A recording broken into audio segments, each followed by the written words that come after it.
Welcome to the deep dive.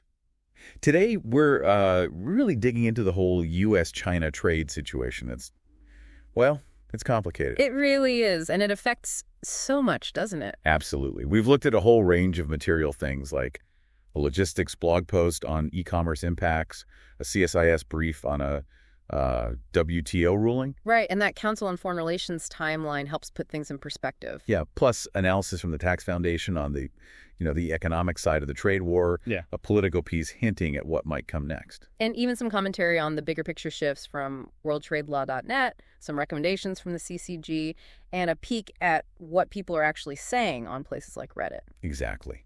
So our aim here is pretty straightforward. We want to give you a clear understanding of what's going on with these tariffs, their effects, the current dynamics, basically, the whole landscape, without, grounding you in jargon. Sounds good. It's a crucial topic, and the relationship between the U.S. and China, especially on trade, sends ripples everywhere.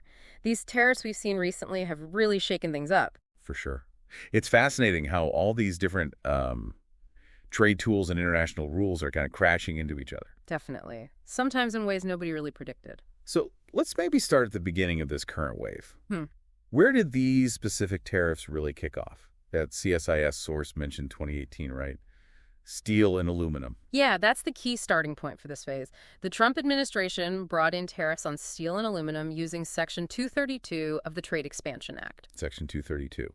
And the justification was national security. Exactly. And that's really critical. They framed it explicitly as a national security issue, not as a typical safeguard measure, the kind you use just to protect an industry from a sudden surge in imports under JD Article 19. Ah, okay. So that framing matters under WTO rules. It matters hugely because it changes the rule for how other countries, like China, are allowed to respond. If it's national security, the usual playbook for retaliation might not apply. So it wasn't just about, say, helping U.S. steel mills compete against cheaper imports. Well, that was certainly part of the domestic conversation, but the official justification under international trade law was national security, the idea that a strong domestic steel industry is vital for defense. Gotcha.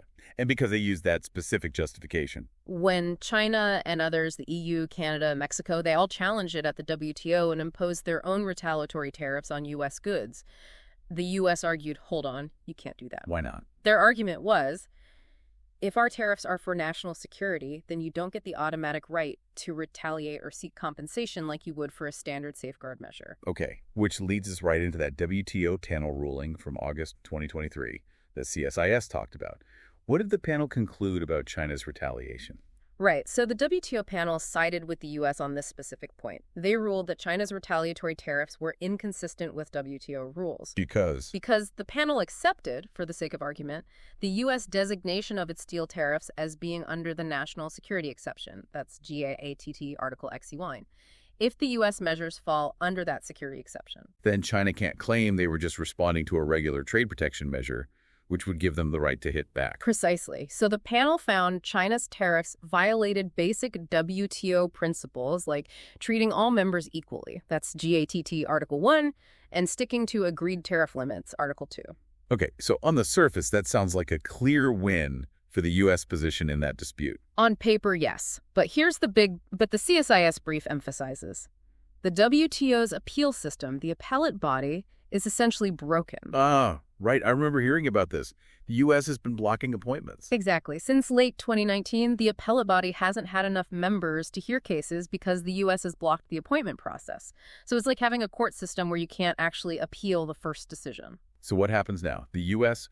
wins the panel ruling against China's tariffs. But China can just appeal that ruling into this void.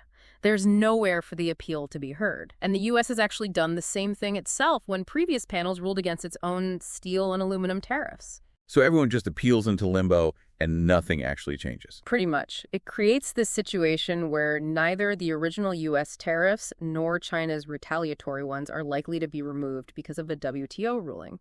The enforcement mechanism is effectively paralyzed at the appeal stage. What a mess.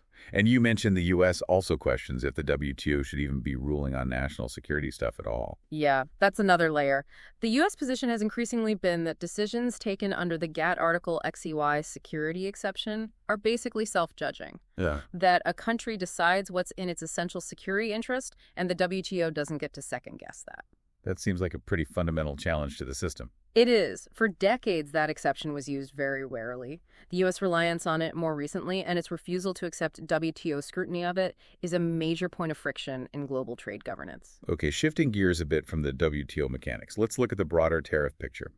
The tax foundation analysis you mentioned dives into the Trump-era tariffs and potentially future ones. They talk about reciprocal tariffs. Yes, these reciprocal tariffs stem from a presidential memo in early 2025.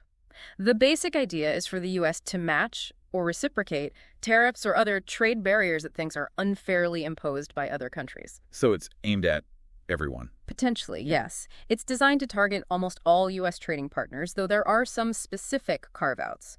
Goods already hit by things like the steel and aluminum tariffs or auto tariffs wouldn't be included. Some energy products are excluded too.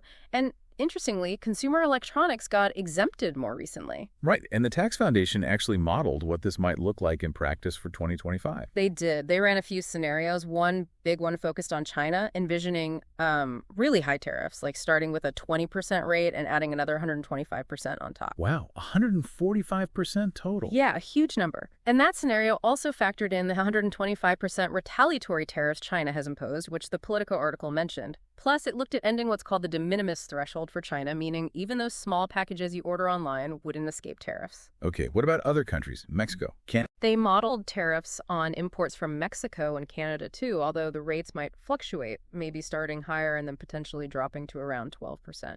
But crucially, goods traded under the USMCA, the new NAFTA, are generally expected to be exempt. And a general tariff on everyone else. Yeah, they looked at a baseline 10% tariff on imports from all countries, kicking in for a few months in 2025, potentially rising later for some like maybe 20% on the EU, again with those specific goods exemptions. So what does this all add up to? What's the potential overall impact on U.S. tariff levels? Well, according to the Tax Foundation's modeling, the average effective U.S. tariff rate, that's what we actually pay after accounting for trade flows, could jump significantly, and maybe as high as 18% in one scenario.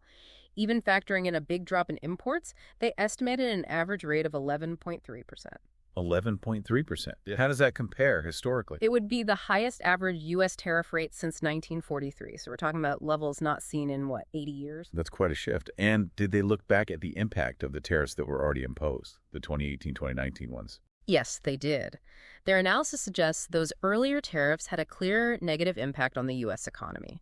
They estimated a reduction in long-run GDP, a smaller capital stock, meaning less investment in things like machinery and factories and job losses.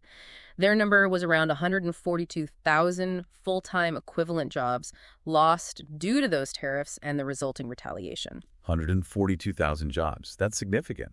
And were there specific examples of who felt the pain? Absolutely. They pulled together findings from various studies. For instance, research indicated that job losses in industries using steel, like construction or auto manufacturing, far outweighed any job gains in the steel-producing industry itself. So the tariffs might help one sector, but hurt others more. That's what that research suggested.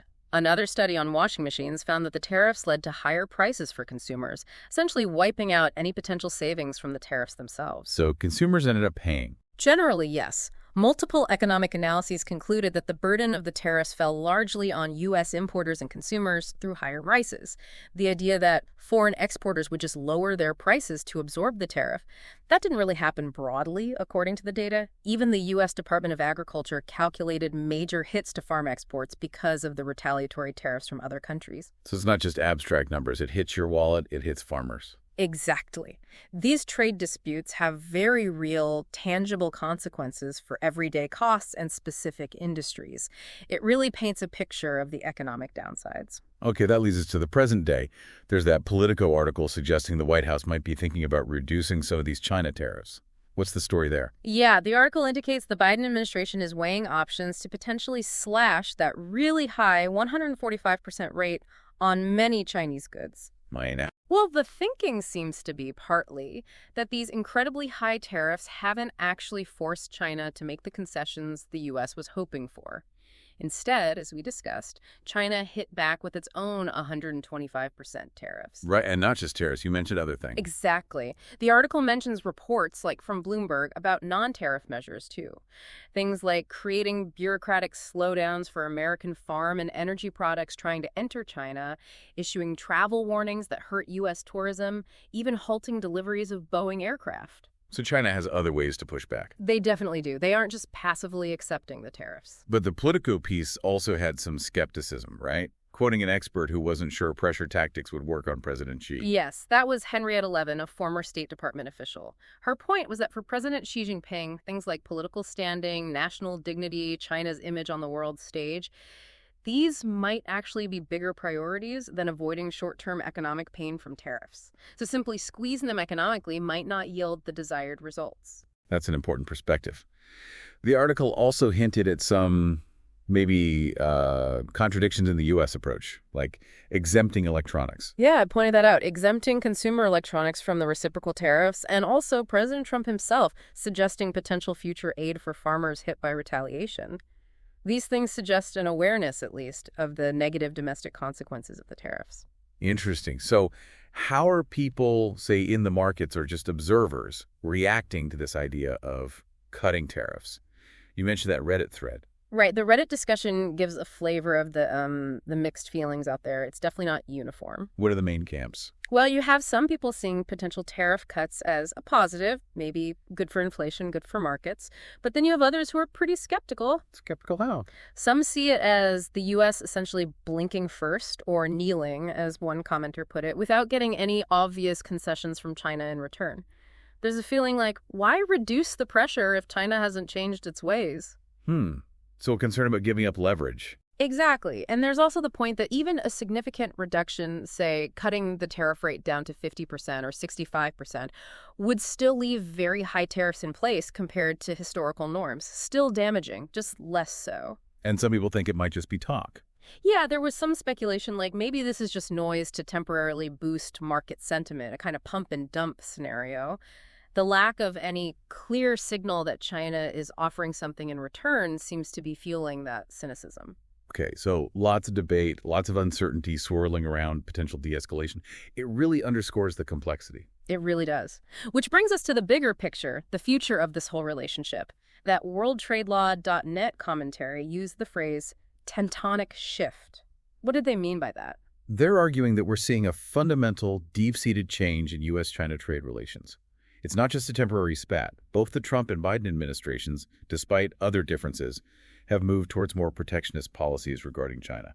A shift away from the decades of sort of embracing free trade. Exactly.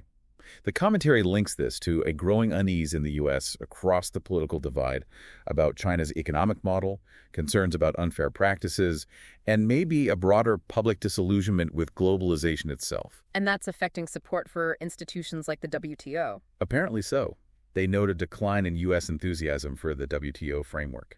And this isn't just happening in a vacuum, right? There's the rise of industrial policy, too. Yes, the commentary points to the increasing focus in the U.S. on actively using government policy subsidies, investments, sometimes called Bidenomics, to boost specific domestic industries, often justified by national security or supply chain resilience. Which can cause friction even with allies, I imagine. It can. The commentary mentions tensions with Europe and Asia, who sometimes see these U.S. policies as protectionist, even if they're framed differently. And overall, geopolitics is just playing a much bigger role in trade now. Businesses have to think about political risk sanctions, export controls in a way they didn't before. It sounds like a much more fragmented and uncertain landscape for international business. It certainly seems that way. Now, amidst all this, that Center for China and Globalization report actually offered some suggestions for, well, maybe improving things. What did they recommend? They laid out a few different paths. One idea was to encourage more cooperation at the subnational level states, cities perhaps finding common ground there. Okay, what else? They suggested using the WTO system where possible for appeals or consultations, despite the appellate body issues. Also, potentially relaxing some U.S. export controls on high-tech goods, arguing it could benefit both economies. Interesting. Any bigger ideas? Like new trade deals? They floated the idea of restarting talks on a bilateral investment treaty, a bit IT, or even exploring a full free trade agreement down the line, also promoting regional trade pacts in Asia. And fostering dialogue. Yes, strengthening what's called track two diplomacy, basically, getting experts, academics, think tanks from both sides talking informally to build understanding and explore solutions outside the official, often tense, government-to-government channels. So a mix of approaches, formal, informal, economic, diplomatic. It definitely highlights that there's no single magic bullet here. Not at all. It's a deeply complex relationship with a lot of moving parts. Well, this has been quite the exploration. A lot to take in. Yeah, what really stands out is this collision, isn't it, between national security claims, real domestic economic impacts, and this weakening of the global trade rules we used to rely on. Definitely. So, wrapping up, the key things to take away seem to be the U.S. China trade relationship is incredibly complex, dominated right now by these significant tariffs that clearly have economic costs.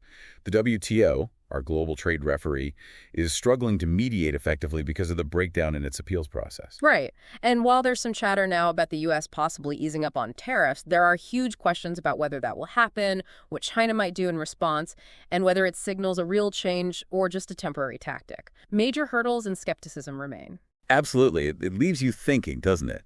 Given how linked our economies are and all these different views on whether tariffs work or just cause harm, what are the real long-term effects of all this friction for global stability, for innovation? And how are businesses, or even just individuals like you listening, supposed to navigate this constantly changing environment? It really poses a fundamental question about the future of global trade rules and that tricky balance between looking out for your own country and cooperating internationally.